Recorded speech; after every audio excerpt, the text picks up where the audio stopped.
क्यों उनके 35 साल में रिटायर, बाकी लोग को तो 58 ईयर तक नौकरी देते हैं, फौजी को 58 ईयर तक नौकरी देते हैं। ये हमारा मेन मकसद है। अनेक किस्म का सुरक्षित देखना है और वो सुरक्षित युवा ही कर सकते हैं, वो कोई 90 साल के ना पता नहीं आने वाले। इतना ही मैं message. Please subscribe and share SWA News। Soldiers federation 1971 के सम्मान में विजय दिवस समारोह भारत पाक युद्ध सैनिक जय हिंद जय फेडरेशन आयोजित किया गया। माननीय बच्चू भाई कडू, स्कूल शिक्षा राज्य मंत्री और माननीय विधायक प्रवीण दरेकर नेता प्रतिपक्ष ने इस कार्यक्रम में शिरकत की और सैनिकों का मनोबल बढ़ाने का आह्वान किया। इसी तरह आज सैनिकों की क्या हालत है, माननीय बच्चू भाई कडू ने अपने अध्यक्षीय भाषण में घोषणा की कि हम सैनिकों के लंबित प्रश्नों का पालन करेंगे। पूर्व सांसद सैनिक महासंघ के अध्यक्ष ब्रिगेडियर सुधीर सावंत ने इसके लिए उन्हें धन्यवाद दिया। आणखी अपेक्षा भारतात कार्यक्रम आपण करा, तुम्हाला जे सहयोग जी मदत त्या ठिकाणी लागेल त्या ठिकाणी निश्चित आपल्या सोबत असेल हा विश्वास या ठिकाणी घेतो। आज या दिवशी जे शहीद झाले त्यांच्या प्रती या ठिकाणी कृतज्ञता व्यक्त करतो, त्यांना अभिवादन करतो। आपल्या महाराष्ट्रातील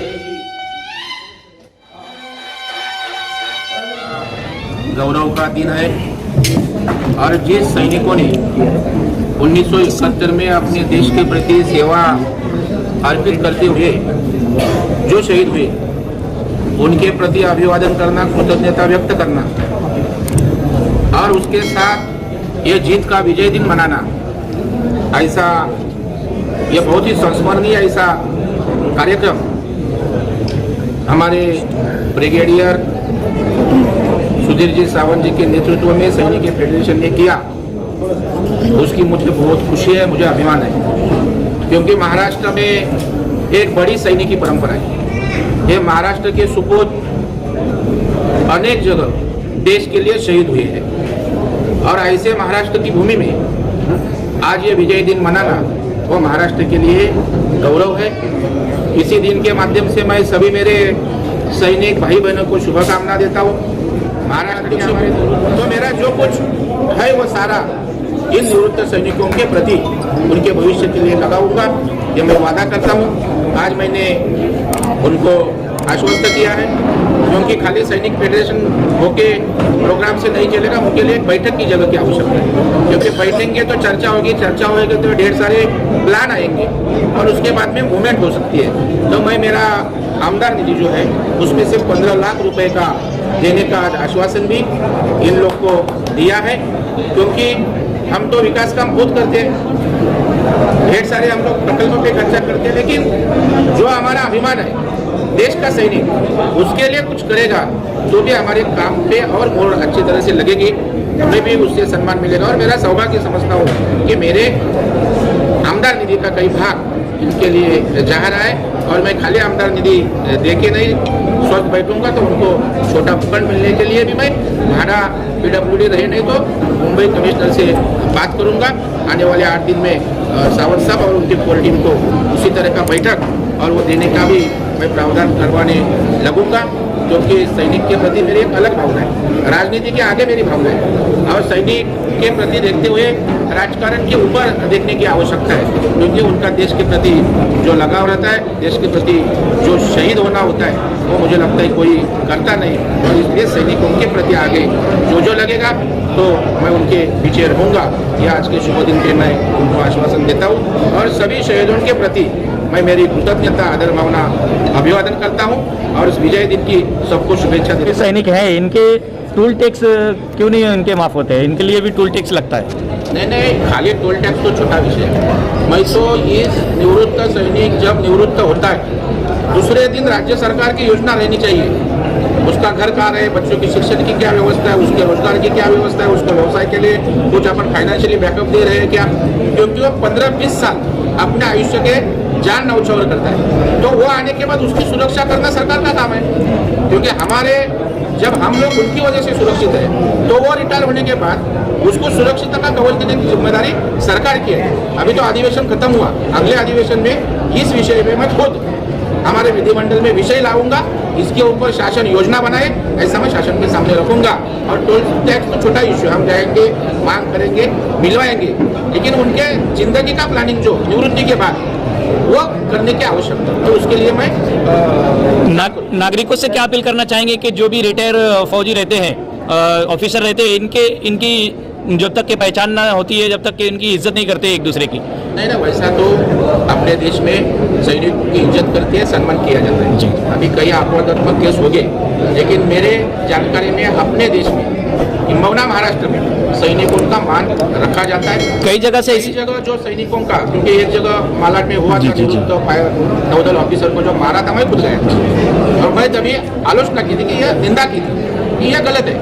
कुछ भी राजनीति रहे, तुम्हारा कुछ भी रहे, एक निवृत्त नेवल ऑफिसर के ऊपर, मुझे लगता है सुदीप सावंत साहब भी वहाँ आए थे, तो इसी तरह का बर्ताव सहा नहीं जाएगा, क्योंकि वो अपने देश के लिए काम करते हैं। कोई भी रहे, हम रहे, कोई भी रहे, सैनिकों की सम्मान की आवश्यकता है और मुझे लगता है उनको एक अलग स्टेटस देने की आवश्यकता है। और मुझे लगता है और उसके बारे में हम काम करेंगे और सैनिक यह हमारा स्वाभिमान सम्मान है, इसी तरह का वातावरण करेगा। देश का सवाल आएगा, सैनिक का सवाल आएगा, तो राजनीति के ऊपर काम करने की आवश्यकता है, कोई भी नहीं। सर, किसान आंदोलन पे क्या बोलना चाहेंगे कि इसमें कुछ बताया जा रहा है कि इसमें विदेशों का भी हाथ है? चर्चा के लिए तैयार है। किसान आंदोलन जो हो रहा है उसके बारे में मेरे को टिप्पणी नहीं करनी, लेकिन जो कानून है किसान का, वो किसान के हित का है।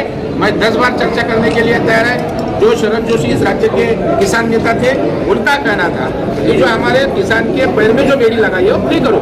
क्या जरूरत है, मेरा पूरा होने दो, क्योंकि क्या जरूरत है उनको एपीएमसी में उन्होंने आना रखना चाहिए, लाना चाहिए, उसके ऊपर टैक्सेस, ट्रांसपोर्टेशन टैक्सेस, और उसको फ्री किया तो किधर भी मार्केट में बेच, तो उसमें किसको दुकानों का आवश्यकता है? वो एपीएमसी में जो कई ठेकेदार है, जो डायरेक्टर है, उनको वहाँ मलाई मिलती है और वह बंद होगी कि क्या, इसके लिए उनकी चिंता है। और किसान के एमएसपी जो इश्यूज है उसके लिए केंद्र सरकार बैठ के चर्चा को तैयार है, लेकिन जो दलाल है बीच में के, उनका प्रॉब्लम है, किसान उनका प्रॉब्लम है। सूत्रों के अनुसार ये पता चला है कि माजी सैनिक की जो विधवाएं महिला है, उन लोगों को अभी तक पूरी तरह पेंशन नहीं मिल पा रही है। और जो बेटियां होती है, मोदी जी ने कहा है बेटी बचाओ बेटी पढ़ाओ, लेकिन उन लोगों को शिक्षा के लिए भी उतना नहीं हो पा रहा है ताकि वो अपनी बच्चों को अच्छी शिक्षा दे सके। इसके बारे में क्या कहना है आपका? मैं खुद इस पे ध्यान दूंगा। मैं विनंती करता हूँ हमारे फेडरेशन को कि मुझे एक लिखित स्वरूप में एक लेटर दीजिए। वो विधवा के बारे में जरा भी हलगर्जी हुआ होगा तो मैं खुद आके वो देने के लिए प्रयास करूँगा।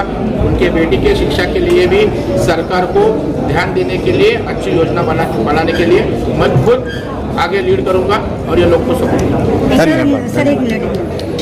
सर एक मिनट, जो महिलाओं के साथ में दुर्व्यवहार हो रहा है तो उसके बारे में आप क्या कहेंगे कि इतने रेप बढ़ते जा रहे हैं, ये सब होते जा रहे हैं? कल ही मैं विधिमंडल में मेरा जो भाषण हुआ वह महिला पे जो अत्याचार होते हैं उसके बारे में सबसे पहला बात मैं किया। आपको मालूम रहेगा महाराष्ट्र में जहाँ महिलाओं के पे अत्याचार हुआ वहाँ पहुँचने वाला विपक्ष नेता प्रवीण दरेकर था, ये आप सभी को मालूम है। और कल जो शक्ति कायदा महाराष्ट्र में इंट्रोड्यूस किया महिलाओं के लिए, वो लाने के पीछे भी गए साल भर मैं प्रयास कर रहा था, क्योंकि हमारी बीएससी की जो बिजनेस एडवाइजरी कमेटी की मीटिंग हुई वहाँ भी मैंने बात किया कि कौन सी भी हालत में अधिवेशन में महिलाओं के रक्षण का कायदा लाना चाहिए, और वो कानून लाया।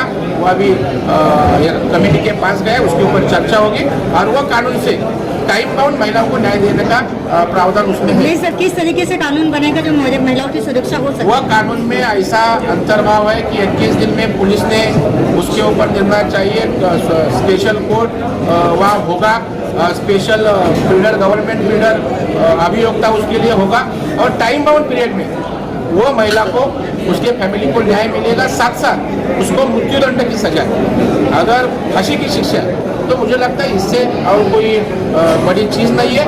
और हम सब पॉलिटिकल पार्टी के अलावा सब लोग इकट्ठा है, क्योंकि महिला के ऊपर अन्याय होना नहीं चाहिए, इसलिए हम लोग सब लोग साथ मिलकर ये शक्ति कायदा मंजूर करेंगे। पीएम मोदी जी हमारे देश के प्रधानमंत्री हैं और बहुत से रेप के ऐसे केसेस है जो 10 साल 20 साल से चल रहे, लेकिन उन आरोपियों को अभी तक सजा नहीं मिली और वो खुलेआम होते हैं। जैसे हाथरस का कांड हुआ, हाथरस में जो कांड हुआ था मीडिया के साथ में, और भी देशों में हो ही रहा है। मेरे को डिटेल उसका दे दो, वो कौन से स्टेज पे आप बोलते हैं मुझे मालूम नहीं, उसका स्टेज दे दो, फिर मैं कंसर्न लोग को 400 सैनिक संगठनों का एक फेडरेशन है, महासंघ है।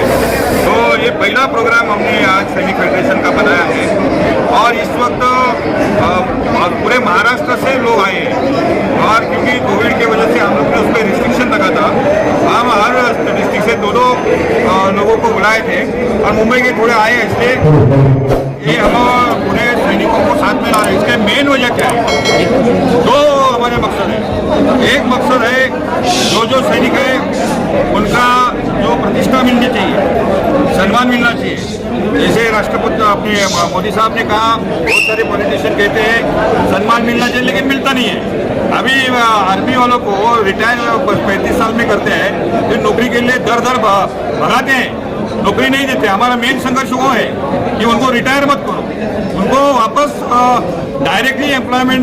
अभी समझो JNK में लड़ने वाला आदमी जब पुलिस में आता है तो महाराष्ट्र का फायदा है कि नहीं? ये क्यों नहीं ले रहे?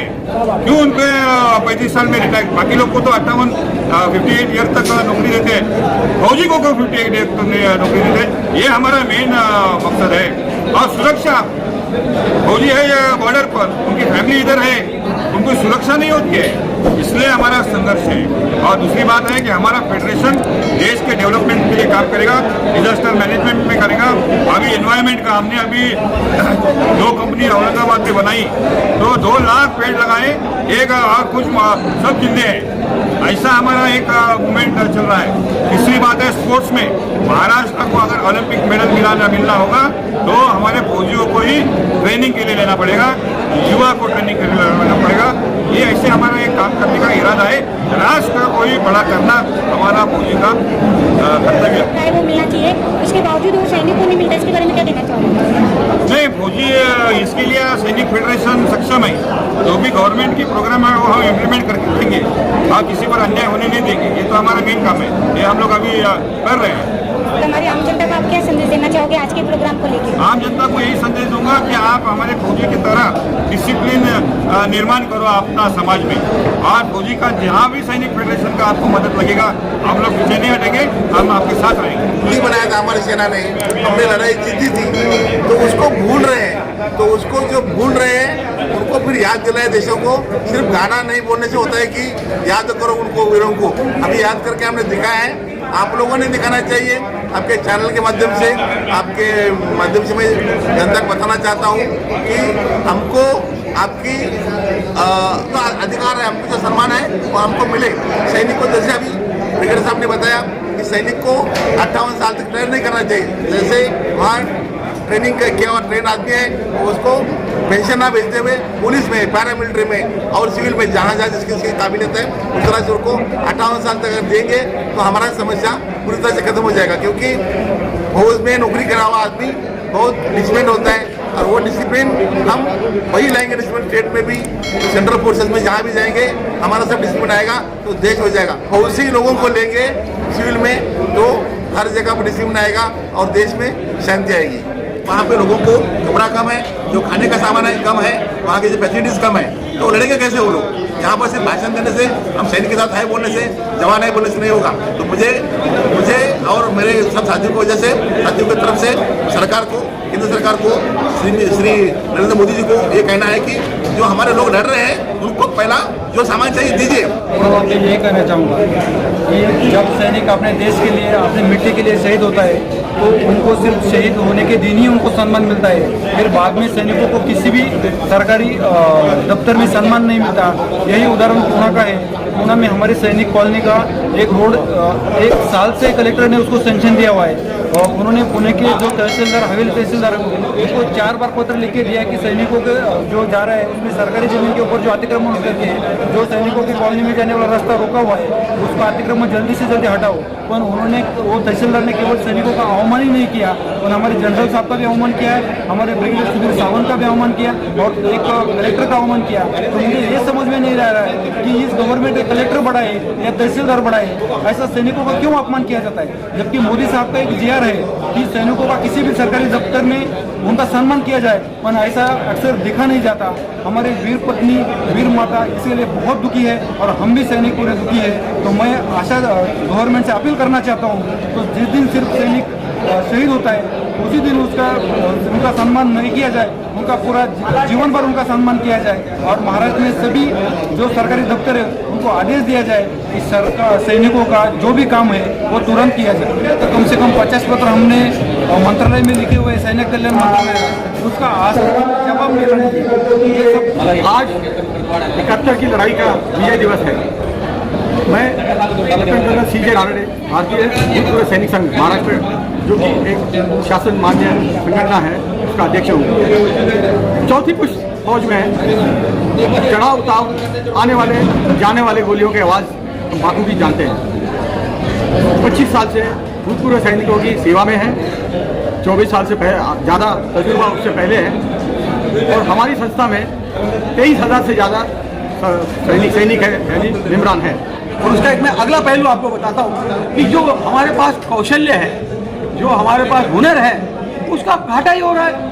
ना प्रशासन को, ना आवाम को, ना पब्लिक को इसका फायदा हो रहा है। जो हमने सीखा है, जो हमने कई गुना गुणवत्ता से करते हैं, उसी को हम सिविल में लाना चाहते हैं, तो प्रशासन में भी और पब्लिक में भी। तो हम में जो हुनर है उसको हम सामने लाना चाहते हैं, सामाजिक दृष्टि से भी, प्रशासन की दृष्टि से भी, ताकि समाज में जो हम बॉर्डर पर या ऑन ड्यूटी होते समय जो हम शिद्दत, हुनर, त्याग, कुर्बानी देते हैं, उसी तरह से काम करने को हमको वहाँ पर, यहाँ पर भी मौका मिले।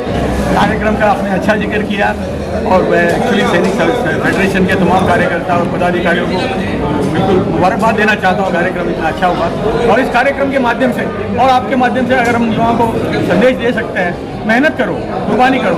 अफीम और इस तरह से जो व्यसन है, इस तरह से जो आदतें हैं, उससे जो है आदमी ख़त्म हो जाता है, कोई भी मुराद पूरी नहीं हो सकती। और हम युवकों के लिए तरह तरह के कार्यक्रम चलाते हैं। सिर्फ फौज में जाने का मतलब नहीं है, अभी खेल कूद है, पढ़ाई है और युवकों के अंदर काम करने की बहुत ही ज़रूरत है। लेकिन इस वक्त इस सीमित यहाँ पर मैं सिर्फ ये कहूँगा कि अपने आप को जागरूक हो जाओ।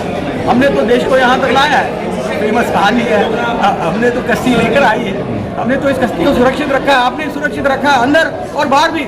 सिर्फ बॉर्डर पे नहीं है, आज आतंकवाद है, घर के अंदर कहीं पर भी है, जगह जगह पे आपको सुरक्षितता देखनी है। सैनिक फैमिली है, बच्चे हैं, अंधेरा है, महिला है, युवा है, अनेक किस्म का सुरक्षित देखना है और वो सुरक्षितता युवा ही कर सकते हैं। वो कोई 90 साल के ना परदादा नहीं आने वाले। इतना ही मैं मैसेज